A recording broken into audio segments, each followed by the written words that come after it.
আসসালামু আলাইকুম ভিউয়ার্স, সবাইকে আমার সালাম, প্রীতি, শুভেচ্ছা এবং আন্তরিক অভিনন্দন জানিয়ে শুরু করলাম আজকে নতুন একটি রেসিপি। তো আজকে আপনাদের জন্য নিয়ে আসছি আমাদের উত্তরবঙ্গের একটি খুবই জনপ্রিয় বা এটা আমাদের ঐতিহ্যবাহী একটি রেসিপিও বলা যায়, ঐতিহ্যবাহী খাবার। তো যাই হোক, এটা হলো আলু।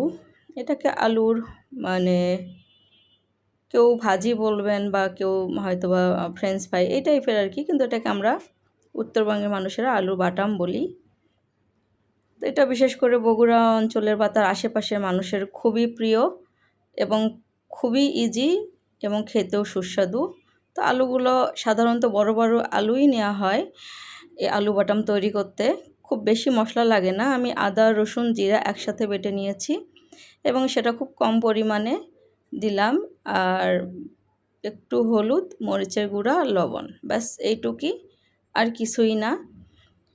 তো দিয়ে এটা একটু হালকা পানি দিয়ে সিদ্ধ করে নিতে হবে। মানে কতটুকু 100 ভাগের মধ্যে ধরেন যে 70 ভাগ বা 60 ভাগ এরকম সিদ্ধ হয়ে যাবে। তো হওয়ার পরে যে পানিটা শুকিয়ে গেলে বা পানি ছাড়াও করা যাবে, নতুন আলু হলে পানি দিতে হয় না।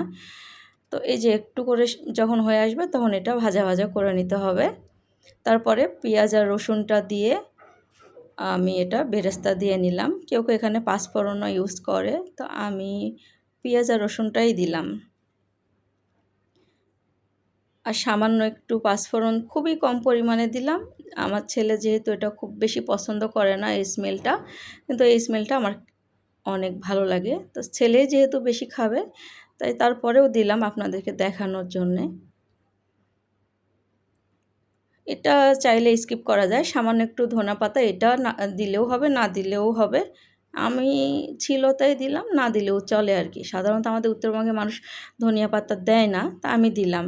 তো যাই হোক, এটা অনেকটা হেলদি আর অনেকটা যেটা বলে যে মানে বেশি করে আলু খান, ভাতের উপরে চাপ কমান, অনেকটা সেই টাইপের। যাই হোক, দুষ্টুমি করলাম। আমাদের উত্তরবঙ্গে প্রচুর পরিমাণে আলু আর এই ধানটা হয়, মানে সবার ঘরে ঘরে আলুর কথা মানে বলাই বাহুল্য, যেটা প্রচুর পরিমাণে হয়, এটা মানে কম বেশি সবাই জানি। তো যাই হোক, ঝটপটে রেসিপিটি যে কোনো সময় খাওয়া যায়।